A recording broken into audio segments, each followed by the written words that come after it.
Hello, welcome back to another video and welcome back to another episode of Hot or Not. And this month I read and I'm reviewing Somewhere Beyond the Sea by Klune. So just to reverse, if you are unfamiliar, Hot or Not is where I review brand new releases every month and tell you whether they're worth your time, effort and money. So Somewhere Beyond the Sea. This is a sequel to The House in the Cerulean Sea, also by Klune, obviously.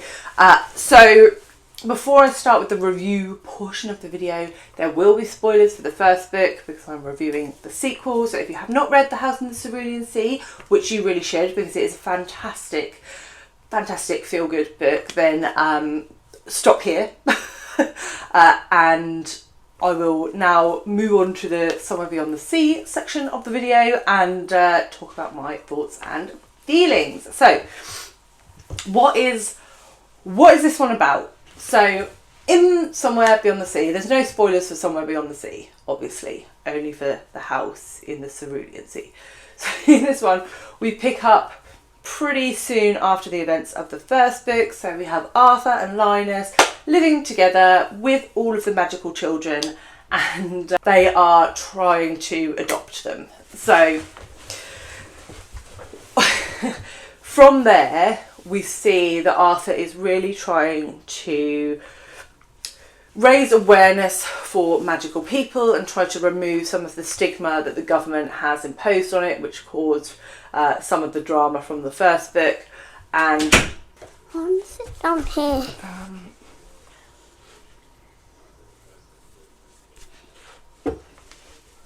I want to show your friend Spider-Man. Go on then. And this is Spider-Man. And so we then sort of move through the story and the plot really kicks off from there when Arthur and the sort of governing body of this world clash somewhat. So one of the things that I really liked about this book was the portrayal of the children. So there are a variety of different species of children, as you will know if you read the first book, and they are all just so unique and so awesome. And I think Klune has a really interesting way of sort of portraying them, and to the point where I was just laughing out loud at some of the things that they said and some of the things that they did, because they are just beautifully naive and delightful children. And I really loved that. Also, the relationship between Arthur and Linus is just a joy to read. I love the representation that is in this book, and it goes across multiple areas, I would say. And yeah, just fantastic, heartwarming to read.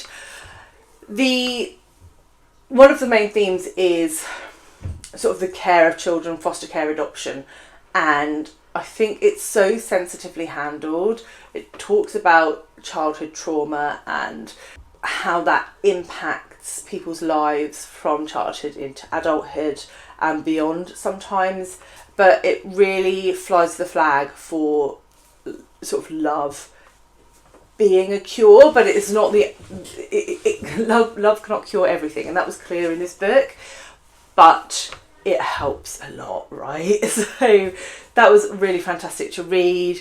It talks about the challenges of parents sort of letting go, letting their children explore their environments, even when it might be dangerous, but everything is dangerous from a parent's view, I think. Certainly I feel that.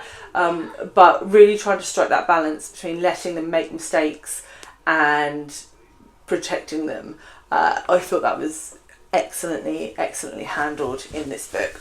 One of the things that I wasn't really expecting was that we really got to see more of a character arc from Arthur, which I thought was well handled.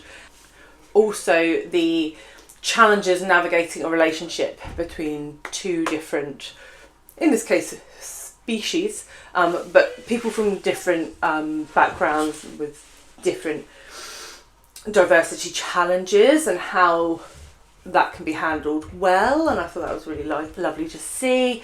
The one criticism I would have of this book is that another inspector does come to the island and inspects the children, and it just felt a little repetitive from the first book, very similar sort of vibe. So I think if you enjoyed the first book, you will also enjoy the second book. And I'm going to do a poo. But it was quite samey. It did move on in some respects, but there was an element of sort of almost TJ Klune perhaps capitalising on the success of the first book to, you know, make some more do-re-mi. But that said, I had a really lovely time reading it. It's one of those books that just fills you with joy and happiness, and if you need just a bit of like a bookish cuddle, then this book definitely hits the spot. So yes, did I think it was hot or not? It's definitely a hot one. For me, I gave this 4.5 stars. Very much enjoyed it, and I do think that if you enjoyed the first one, this one you will enjoy as well, though it wasn't quite as good for me. So yes, I would love to know if you have read this, have enjoyed it. If you have, then let me know in the comments. If you haven't but I have convinced you to give it a go, then I would love to know that also.